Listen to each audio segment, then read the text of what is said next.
The prank-loving denizens of the dark. They lurk in the abandoned house on the outskirts of town, in the museum in the middle of the night, and occasionally even in the town itself. And of course, some are waiting close by, just out of your sight.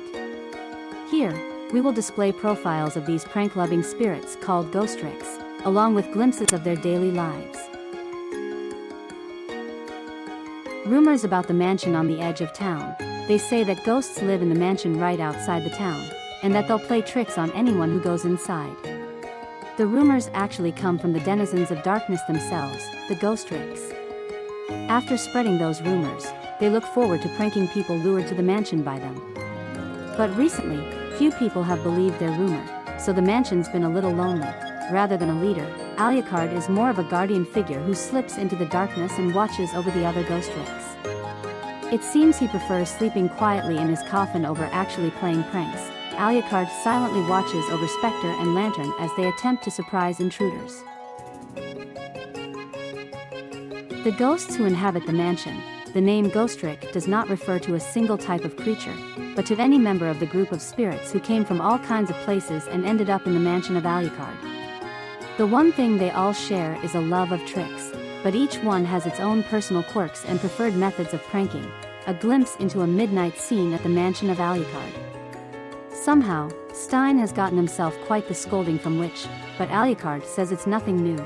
Spectre, a ghost who loves popping out from the darkness to playfully frighten people who are lost in the mansion. He's always flying around the mansion looking for someone new to scare. Lantern, the partner in crime of Spectre. He, too, can be found flying around the mansion, although the lantern he carries doesn't work too well with his partner's preferred scare tactics.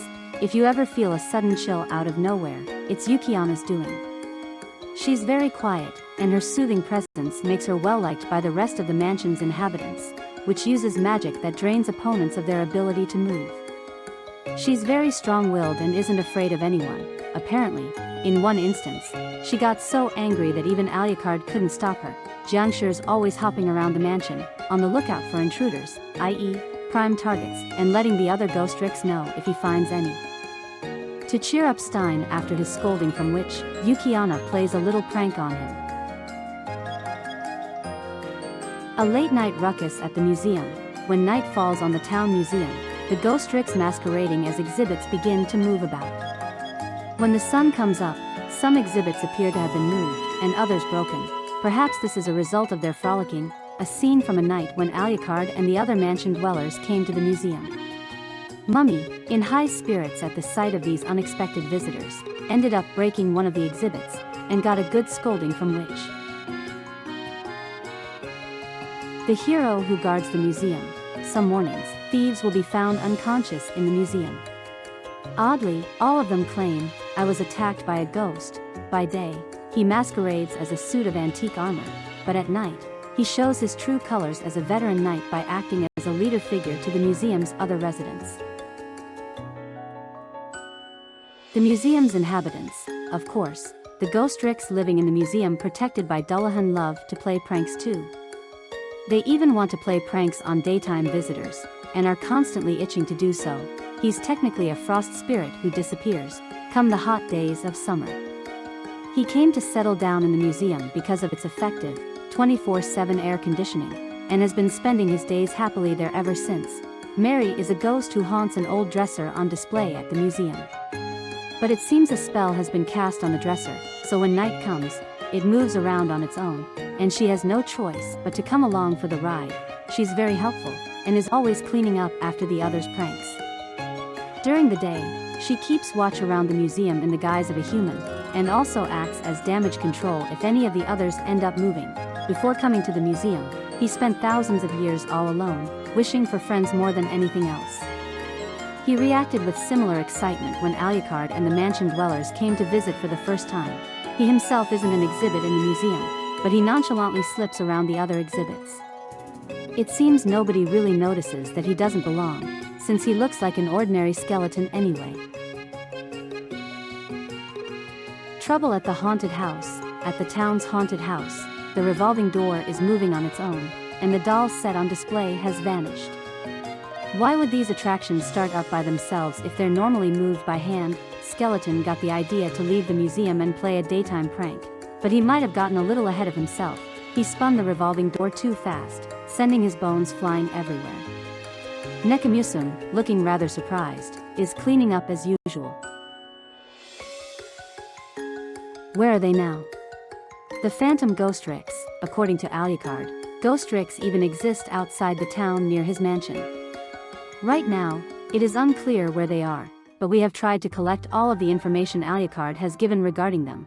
He was originally sleeping in the graveyard near the mansion of Alucard, but at some point it seems that he went off to a place unknown. A long time ago, when Alucard traveled to a snowy mountain, he encountered this yeti. It appears Yukiana gave him one of her rabbit dolls because he seemed lonely. Ghostricks, even in the town, the Ghostricks don't only thrive in deserted places like abandoned mansions and nighttime museums. Some live unseen among humans as well. Among these outliers are the dream-manipulating demon, Succubus, and the two Ghostricks living under her protection. Whenever it seems like doll or werewolf has been found out by someone, she acts as backup by making the person think the encounter was just a dream. Since she's usually sleepy late at night, she plays pranks in the dreams of afternoon nappers, a doll that has been possessed by a spirit, such that it can move. She lives in a young girl's home, where she has been lovingly decorated.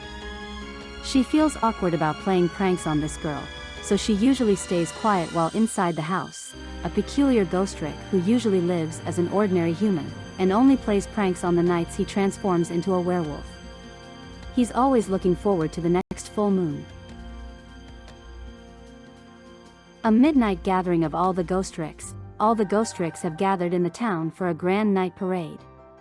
Of course, this means they're in plain sight, but since they're having such a good time, people who see the festivities think they must be something like a rehearsal for a town festival. In the midst of the pranking going on all over town, Stein is carrying a snoozing Succubus, while Werewolf is getting a scolding from Witch for gnawing on Skeleton. The Ghostrick Test of Courage, a Ghostrick-only test of courage at night in the haunted house.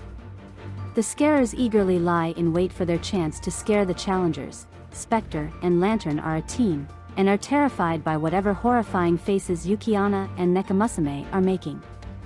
And in the back, it seems Skeleton has been whirled around a bit too much.